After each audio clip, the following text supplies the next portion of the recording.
rotates around the axis of the imperishable Brahman. It has 13 spokes, 360 joints, 6 rims, and numberless leaves carved upon it. Though its revolution cut short the lifespan of the entire creation, this wheel of tremendous velocity cannot touch the lifespan of the devotees of the Lord. Purport by Śrīla Prabhupāda. The time factor cannot affect the span of life of the devotees. In Bhagavad Gita, it is stated that the little execution of devotional service saves one from the greatest danger. The greatest danger is transmigration of the soul from one body to another, and only devotional service to the Lord can stop this process. It is stated in the Vedic literatures, Harim vina nashritim taranti. Without the mercy of the Lord, one cannot stop the cycle of birth and death. In Bhagavad Gita, it is stated that only by understanding the transcendental nature of the Lord and His activities, His appearance and disappearance, can one stop the cycle of death and go back to Him. The time factor is divided into many fractions of moments, hours, months, years, periods, seasons, etc. All the divisions in this verse are determined according to the astronomical calculations of Vedic literature. There are 6 seasons called ritus, and there is the period of 4 months called chaturmasya. 3 periods of 4 months complete 1 year. According to Vedic astronomical calculations, there are 13 months. The 13th month is called Adimasa or Malamasa and is added every 3rd year. The time factor, however, cannot touch the lifespan of the devotees. In another verse, it is stated that when the sun rises and sets, it takes away the life of all living entities, but it cannot take away the life of those who are engaged in devotional service. Time is compared here to a big wheel which has 360 joints, 6 rims in the shape of seasons, and numberless leaves in the shape of moments. It rotates on the eternal existence, Brahman. Oma Jnana Samavandasya Jananjana Samakaya Chakshurun Militam Yena Tasmai Shri Gurave Namaha Shri Chaitanya Manobhistam Stapitam Yena Bhutale Svayam Rupakatamayam Datati Svapadantikam. So the translation again. Your wheel, which has 3 naves, rotates around the axis of the imperishable Brahman. It has 13 spokes, 360 joints, 6 rims, and numberless leaves carved upon it. Though its revolution cut short the lifespan of the entire creation, this wheel of tremendous velocity cannot touch the lifespan of the devotees of the Lord. So I just happened to see an advertisement for a tragic movie. It had a picture of a young woman's face, and it said, in 3 months, she will not be able to recognize her face. In 6 months, she won't be able to use her hands. In a year, only a miracle can save her. Apparently, it's a story about someone who has some irreversible disease, which is going to slowly reduce their body to its original elements. So, looking at that ad, I was just thinking, well, all you have to do is multiply the times a little bit, and this applies to anybody. Say, well, let's see, in 30 years you won't recognize your face. Surely in 50 years, only a miracle will save you. So, there's this time factor which carries things away, and here it is referred to using the idea of the year as a wheel. So, there are a number of things that can be said about this. I was thinking one interesting point has to do with the idea that everything passes away. This is a bit mysterious. It turns out in physics,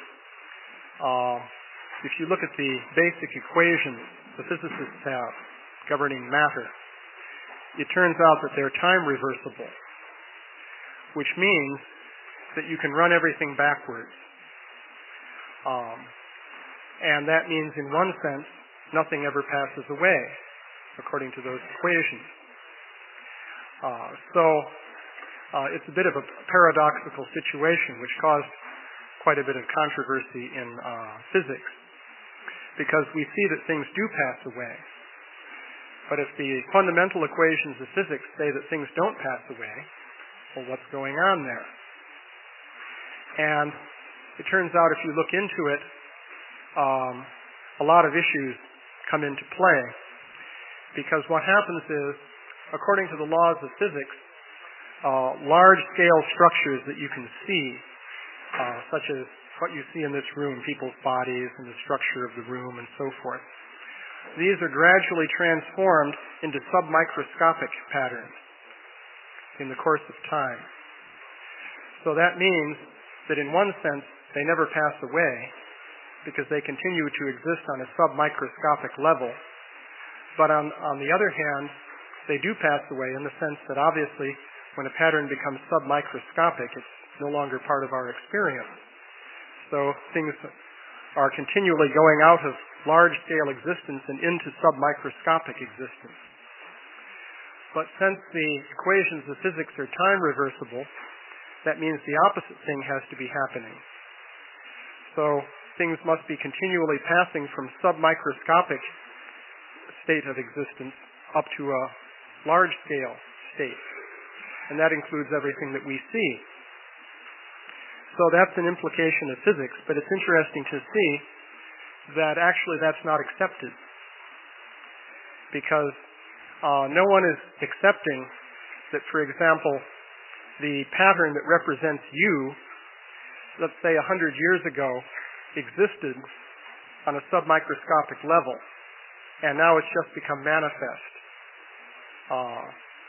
Whereas it will be accepted that the pattern that defines you, as a physical body that is, in 100 years will continue to exist as a submicroscopic pattern. So as far as physics goes, it's completely symmetrical. But what you find is non-acceptance of the first thing and acceptance of the second, which is a little bit of a paradox hidden in modern science. But of course, the trouble with the first idea, namely that your existence was in the form of a submicroscopic pattern that became amplified, one wonders, well, where did the submicroscopic pattern come from? Now, of course, it's a fact that on one level, this is accepted, that this happens. Because when an embryo develops from a fertilized egg, you have a pattern within the egg which is certainly on a microscopic level, namely on the level of the DNA making up the genes and so forth. And then that is read out and somehow transformed to produce the ultimate child that emerges. So you do have things on a submicroscopic level coming up to the macroscopic. But the question is, where did the patterns come from on the submicroscopic level?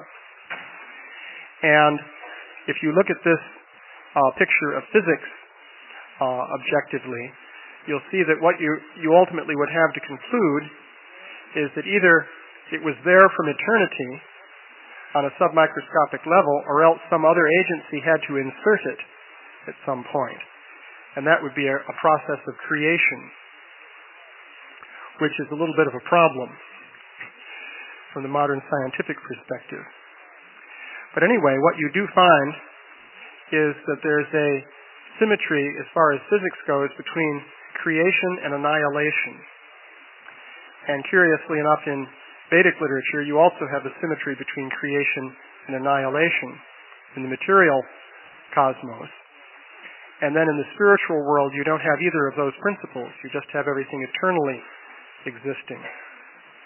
So the process of generating the material energy is one in which the two principles of tamagun and rajagun are introduced.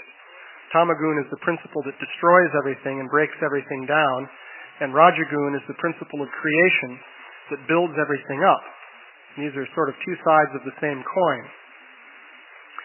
So anyway, some observations about time. Ultimately, time is a bit of a mystery. What is time, anyway? So, now, it's been said that astronomers don't address the question of what is time. They just measure it, which is a lot easier than figuring out what it ultimately is. So I just thought I'd mention something about the different numbers pointed out in this verse. Curious thing about this verse is that this is very much like the kind of thing that you can find in the Rig Veda. You'll find verses almost identical to this in the Rig Veda. It refers to the year, for example, as having 360 days, which is interesting. But there's, and if you look through the entire Bhagavatam, you will not anywhere find a reference to the year as having 365 days. It's 360 days in every instance. But this is a reference to a more sophisticated system based on lunar months. It turns out that in the Vedic system, the month is typically lunar.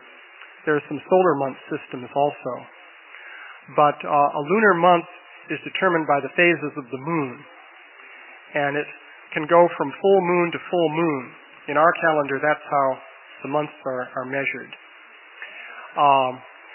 It's also possible for the lunar month to go from new moon to new moon.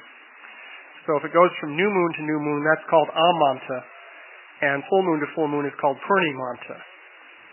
And in most of northern India today, the Purnimanta system is used, but it used to be that the Amanta system was more common, and in South India, I understand that that is still the one that is used. So, now as it happens, the lunar month is just short of 30 days in length. Actually, it's 29.53 days. And this creates various complexities. Because, well, for one thing, you don't have an integer number of days in a month. So what they did was take that 29.53 days and divide it into 30 equal intervals. And those are called tithis. And so then you have 30 of those in a month. So it works out very nicely. It turns out that Ekadasi, for example, is a tithi.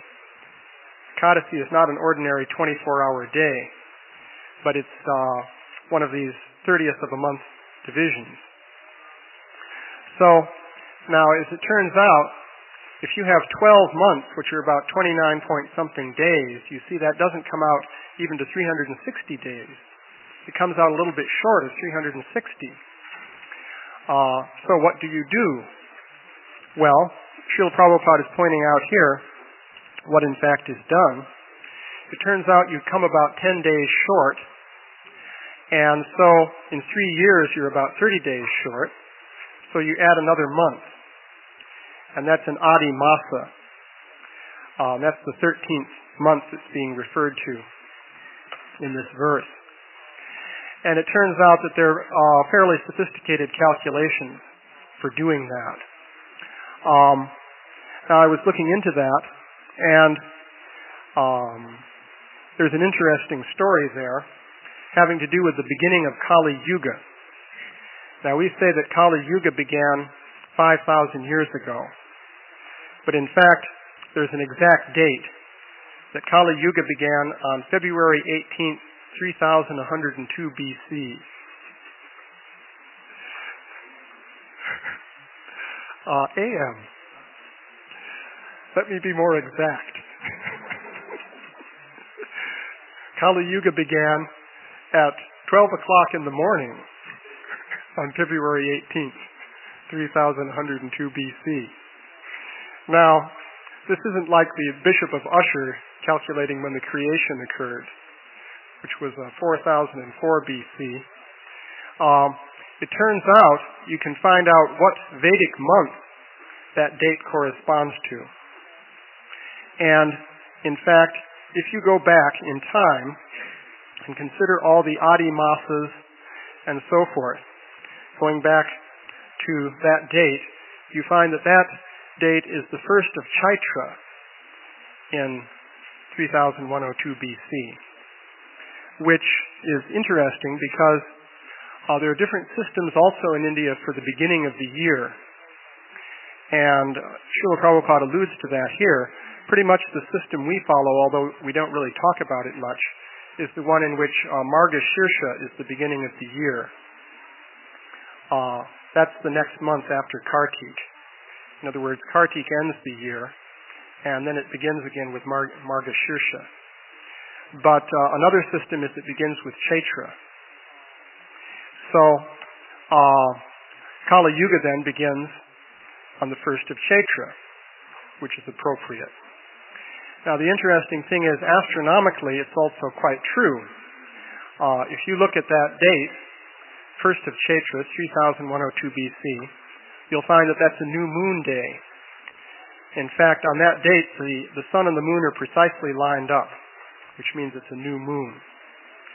And another interesting feature is these month names are named after constellations of stars. So Kartik, for example, is named after Kritika, and Kritika is the Pleiades. Any morning you can see that before Mangalarti. Chaitra is named after Chitra, which is another star. There are 27 nakshatras with different names, and the months are named after them. And the system was that a month is named after a nakshatra in which the moon becomes full during that month. That's the original system. So it turns out that if you look at that date, 3102 BC, the 1st of Chaitra, then you go 15 days, and you come to the full moon, the moon actually has a conjunction with Chitra. So it's an exact matchup. Now it turns out that there are a lot of other curious features about this date. It seems that all of the planets are lined up at that date. Now they're not lined up perfectly because they never line up perfectly in a straight line, but they come as close as they ever come. And in fact, one way to calculate that date is go backwards with an astronomy ephemeris and look for alignments of all of the planets in which the sun and moon go opposite Chitra, and you'll get that date. You'll get exactly the 18th of February, 3102 BC. So the date is completely determined astronomically.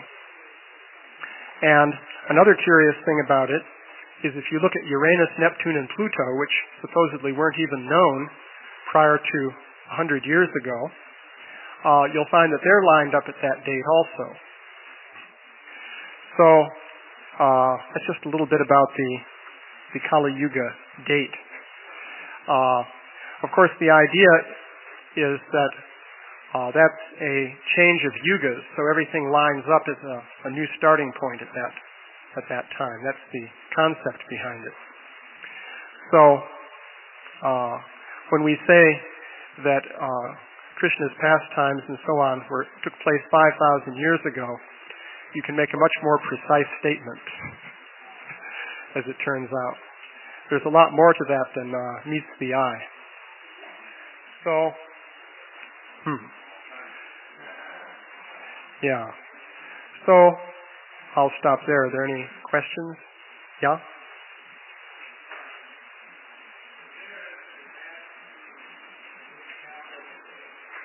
I couldn't quite hear. What? Advantage of the lunar calendar versus the solar calendar. Well, the one advantage of the lunar calendar is that if you can count and look at the sky, you can tell what month it is. In fact, it was a very practical system for people who knew the constellations, because when the moon is full, or near to being full, you just see where it is in the sky, and by what constellation it is near, you know what the month is. And in practice, you have to do a little bit of simple calculation in order to know where you are in the month. But basically speaking, that would mean that anybody, let's say a farmer or cowherd boy or whatever, could know what the date was just by looking at the sky. So in that sense, it was a practical system. Whereas nowadays, I don't think we can do that. How are we going to know what the date is unless we have a calendar? So, on the other hand, you get into this complexity of the added months and so forth. So that becomes quite complicated. The Surya Siddhanta has a calculation for that uses a series of 15-digit numbers. The neat thing, though, is the calculation works all the way back to that Kali Yuga date. I checked it out, and that means it works for the last 5,000 years without making a mistake of a single day in the entire time, which is not bad. But anyway, yeah? Excuse me? That is about Gaur Purnima, February 18th.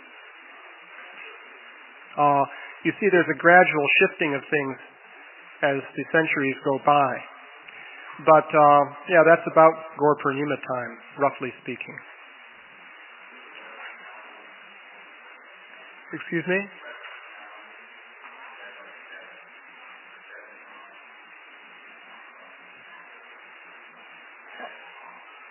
I couldn't quite hear. What? Yeah. Oh, well, the Western calendar is a little bit strange if you look at September, October, November, December, because it's 7, 8, 9, 10. So you're off by 2. So at some point, some change was made in the month system in the West, because we're off by 2 months. December should be 12, not 10.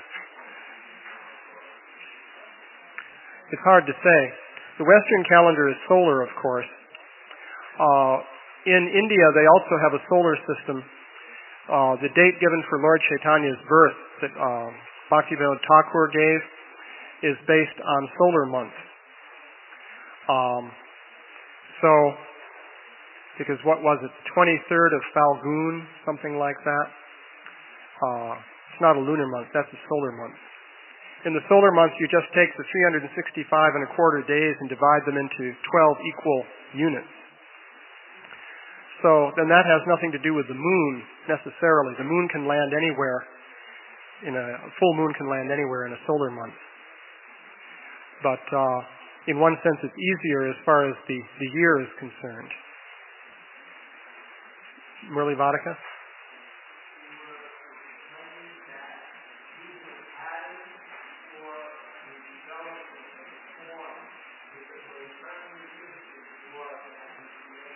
Mm-hmm.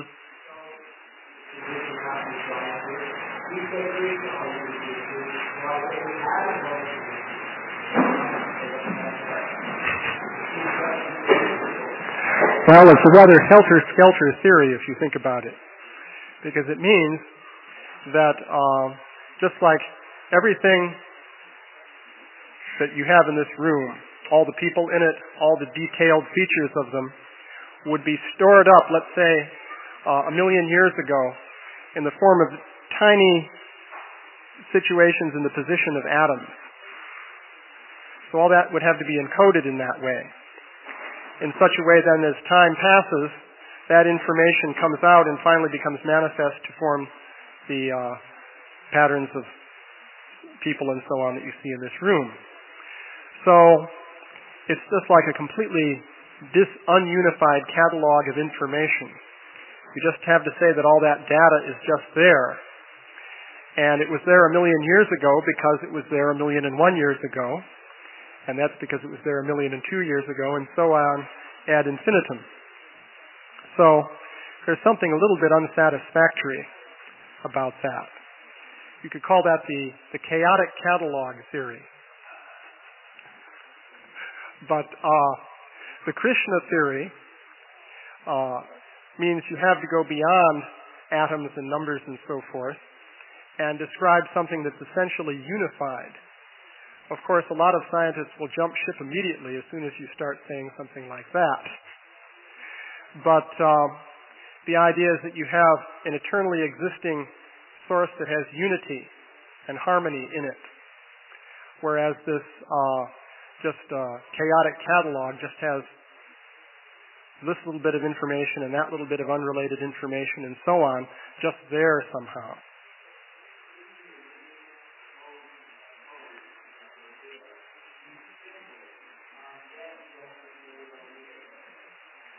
Well, the trouble with the simple idea is that ultimately information cannot be compressed beyond a certain limit. Nowadays, you can learn about this with computers because information compression has now become an important thing for computers. To cram more stuff onto your hard disk, you have an information compression algorithm.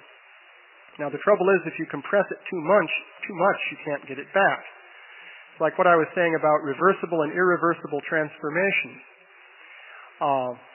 So information is compressible to a point.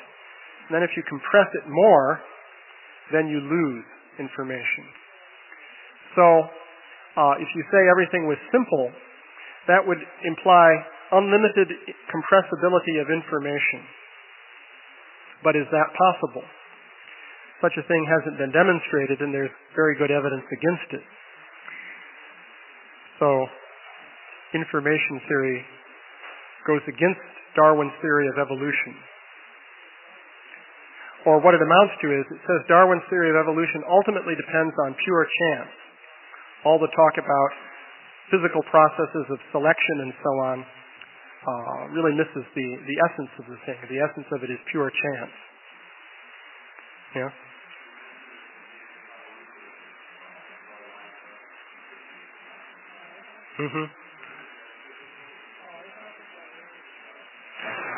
It happens on various occasions. Alignments that good happen every, let's say, 3,000 years or so. I checked it for the last 6,000 years. Computers are great fun. What I did was just get an ephemeris program, and I had it check every day for the last 6,000 years. That is from 4000 BC up to 2000 AD. And it ran for 3 days on a Pentium. But I got a readout of, the planetary positions every day for the last 6,000 years. So I know how many alignments there were. And it turned out there were 3 as good as the one in Kali Yuga. And there were 2 others, as it turned out. So it's a pretty darn good alignment.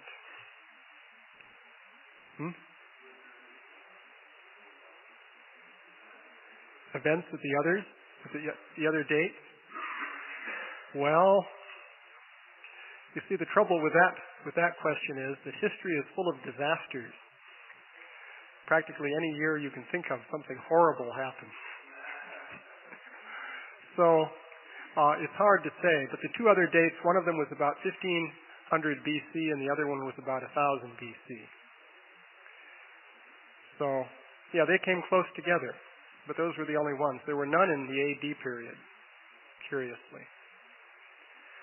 So that's the way it worked out, yeah?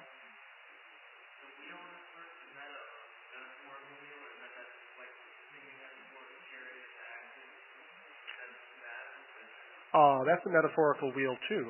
Yeah, it's a metaphorical wheel, although you can see it every night if you like. The wheel of time, all the stars spin around every night.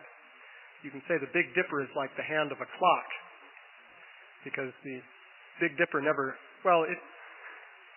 under the horizon for part of the time. If you could see the Little Dipper more clearly, that would be a really nice clock hand, but it's hard to see. But you'd see it just spins around once every night, like a big clock. And then if you note the stars every morning, if you look at the pattern of stars, you'll see it shifted a little bit. For example, the Pleiades, just before Mangalartik now, the Pleiades are over there. You go back to about June, and they were just on the horizon, coming up, just before Mangalartik. So things are gradually shifting. So in a sense, you have a real clock in the sky. But it's also metaphorical, because 360, what have you got? Joints, it says. Well, that refers to days, obviously. 13 spokes would be months, and so forth. So in the 5th canto, where it refers to the chariot of the sun, it's also a metaphorical chariot, because it's made of months and seasons and so forth. So,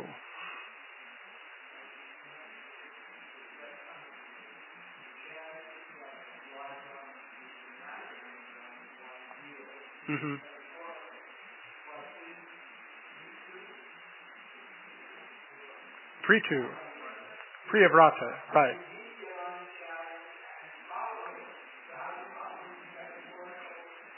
Well, the sun isn't metaphorical. I would say the chariot of the sun described in the 5th canto is metaphorical because it explicitly says that it's made of seasons, months, and so forth. So, that's metaphorical. Well, they're probably not metaphorical. Well, I've always wondered about that, because not only that, the Valakilias are the size of a thumb, right? So you have the sun, which is rather large, by all estimates, and then the sages in front of it are not just our size, which would be extremely small compared to the sun, but they're the size of a thumb, as a matter of fact. So, well, they're... Pardon me? Whose thumb? That's a good question. I have to be careful with those sizes of thumbs. But in any case, of course, there's a story about the Valakilias and Garuda. It seems that once upon a time, there was a gigantic tortoise and a gigantic, I believe, elephant. And they were fighting since time immemorial. I almost think that they were supposed to be an incarnation of Vashishta and Vishvamitra in order to carry out their famous feud. So they were truly in the spirit of feuding. So this gigantic elephant and gigantic tortoise were battling away. And meanwhile, Garuda was quite young. He had just hatched out. And he was a little bit awkward as a youth. Anyway, he was hungry. And Garuda is not a vegetarian. So he was directed to eat the elephant and the tortoise to put them out of their misery. So he grabbed one in each set of talons and flew off with them. And then he had to find a place to land in order to eat them, as any proper bird would do. So he landed on the limb of this gigantic tree, and the limb was many miles across or something like that. And of course his weight was so great that the limb broke off with a tremendous cracking sound. And he realized at that moment that the Valakilias were on the limb of that tree. Excuse me? That's the length of the branch? Okay. Well, I mean, in 800 miles you can have a pretty big thumb. So anyway, the branch cracked off, and Garuda was warned, well, don't offend these sages. If they curse you, that would not be good. So he grabbed onto the branch, still holding on to the elephant and the tortoise, and I forget exactly how it ended up, but he managed to gently deposit the sages and then have his meal. So anyway, small note on the Valakilias. Pardon me?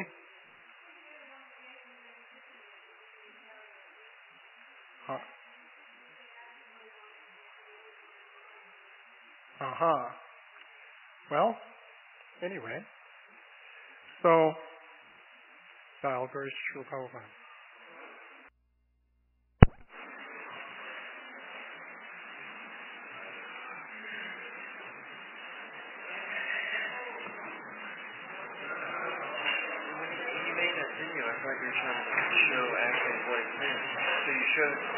Showed physically the graphic of the wheel and the axis, like it really existed, but you're saying it doesn't now?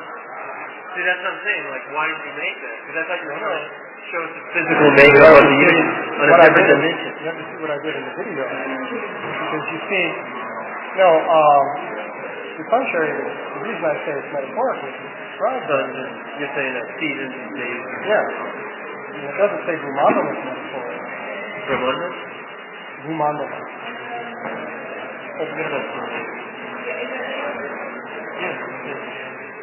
It doesn't say that's metaphorical. So that's described as having real inhabitants. It also doesn't say that their sages are metaphorical. Right. But if it says the wheel is made of so many months and seasons, so that's what I'm saying. Why did you show the wheel then? Well, you see, what I'm showing in that video, and the purpose of the video is for presenting it to scientific people also. And what I'm showing is that the dimensions work out according to astronomy. Oh, I see. Now, so what you should say is, what I did say, if you listen to what I said in the video, you hear me say, in fact, even that Brahmanda is a map. That's what I actually said. I said, well, this can be viewed as a map, and I even showed it visually in the beginning part of the video. I faded out the colorful picture and showed a diagram made of white lines. Right. And so this can be seen as a map of the solar system. I was just under the impression that that chariot wheel was real. Maybe what I was, like if you could say, you flash off the thing and say, this is actually made up of months, days, and years, or something like that. I did say. You did? Oh, yeah. Okay. I've been working on it a lot lately. Oh, yeah. I've been working on different related aspects. Because I know there's a different dimension in that whole thing with the astrological, the Vedic planetarium that one person was working on. They said it was impossible. Oh, yeah. In the different creation and all that. There's so many different dimensions. Well, you see, there are higher dimensions. Right. Which is hard to build physically out of material. Well, you have to explain the whole thing in terms of physically how higher dimensions work. And that's another whole subject to go into, which I talked about later on also. But that would be, you're addressing that in your video also. In that video, no, because that's too much to go into in that one video. Basically, there's two aspects to the approach in presenting the extent of cosmology. One is to say that there's real astronomy there. It's not just some mythological story. Because you see, if it's just a mythological story, then you wouldn't expect the numbers to correspond to anything that's actually measurable by astronomy. But they do. So that proves that those numbers are real.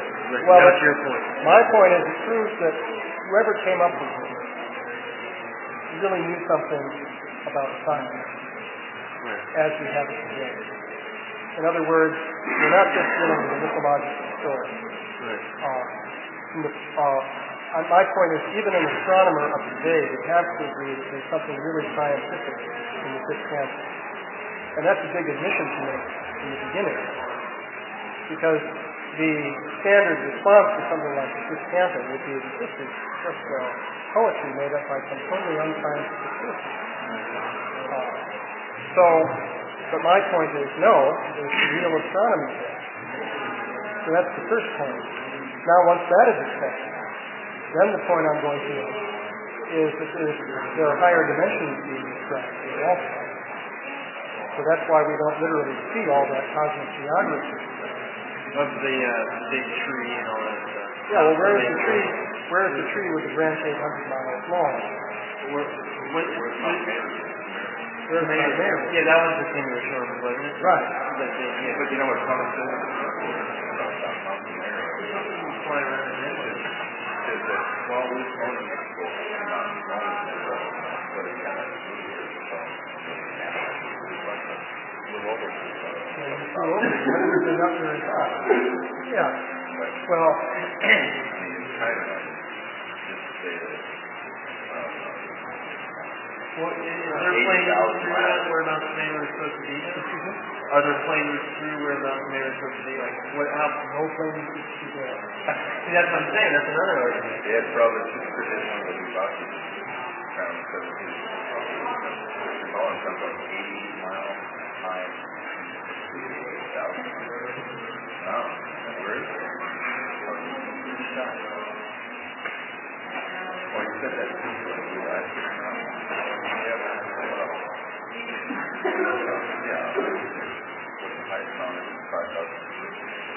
Yeah, part of it is 5 miles high. That's the highest. I don't think that's the highest. Yeah, this is the highest point. What's the highest mountain? Well, Hawaii, I don't think it's Well, if you go to the ocean floor, yeah, very high.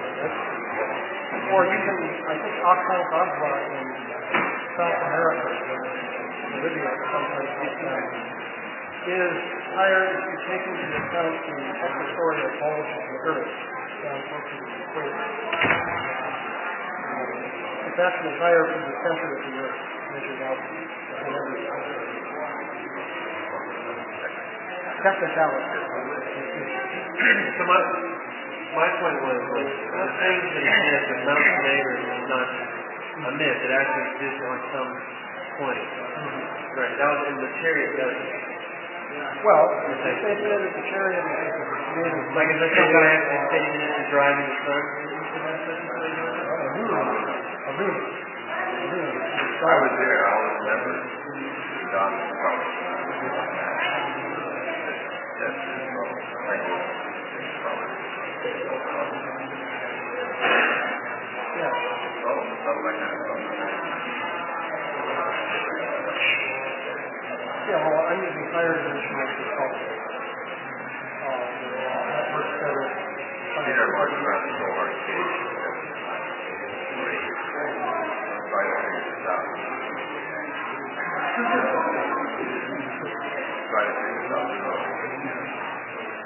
Arcade.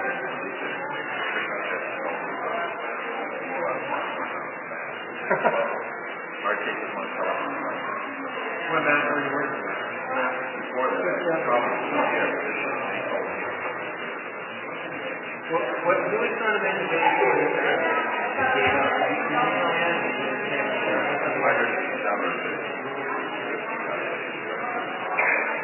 Trying to stop it.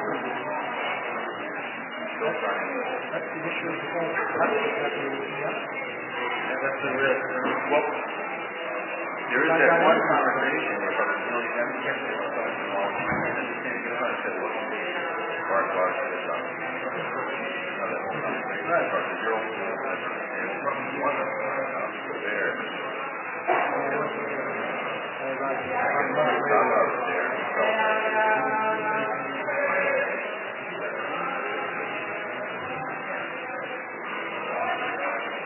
Then I thought you ordered later that it should be built.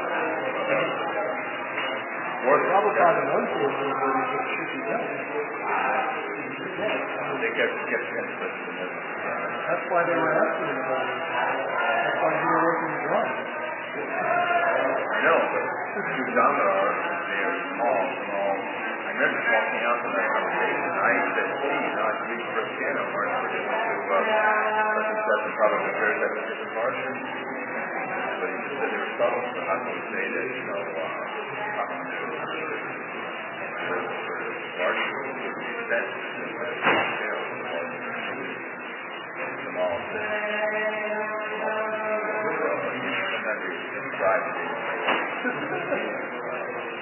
But then I think we're taking out that whole thing of art and going to talk about it.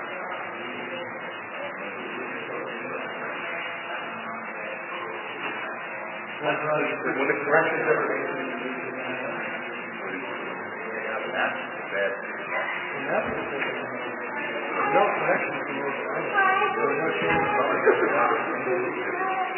Train yogi. I was there when down there, especially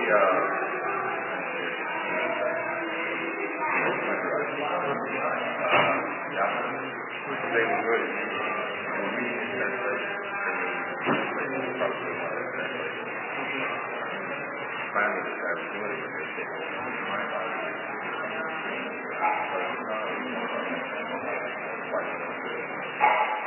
They were all over the place.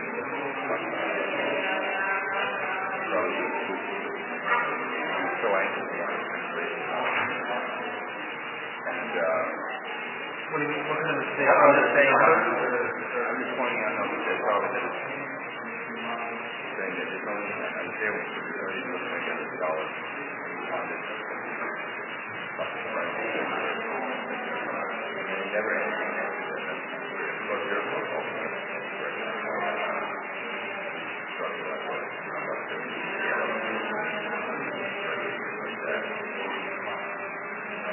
probably doesn't want to look at it.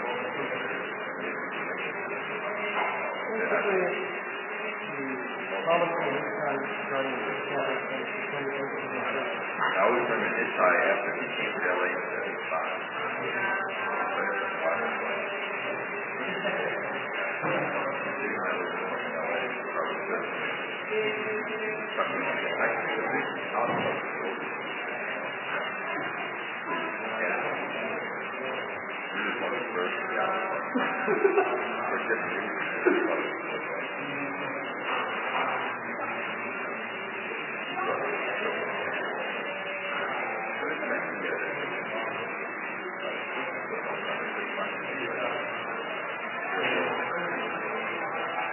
Well, you can find pictures on that. So as far as this camper in the beginning,